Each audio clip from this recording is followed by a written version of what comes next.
Ditën e djeshme më 11 maj, shqiptarët shprehen vullnetin e lirë në zgjedhjet e përgjithshme, ndërsa që prej mesnatës vijoi procesi i numërimit të votave në palestrën e gjimnazit. Deri në orën 8 të mëngjesit të sotëm janë numëruar 19 qendra votimi nga gjithsej 39.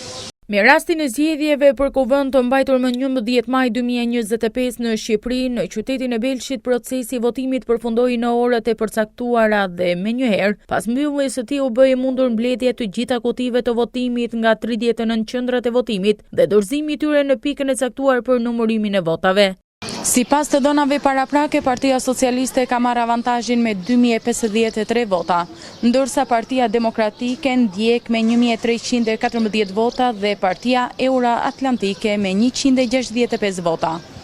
Procesi i numërimit ka nisur në orën 11 të mbrëmjes dhe ka vijuar deri në orën 8 të mëngjesit. Deri në këtë moment janë numëruar 19 nga 39 qendrat e votimit gjithsej. Situata e deri tanishme paraqitet si më poshtë. Partia Socialiste e Shqipërisë kryeson me 2053 vota, duke marrë një avantazh të dukshëm ndaj forcave të tjera politike. Koalicioni Partia Demokratike Aleanca për Shqipërinë Madhështore renditet i dyti me 1314 vota. Partia Koalicioni Euro-Atlantik ka marrë 165 vota. Koalicioni Nisma Shqipëria Bëhet ka siguruar 114 vota. Subjektet e tjera si Lëvizja Bashkë dhe Lëvizja të Dheu kanë marrë përkatësisht 27 dhe 5 vota.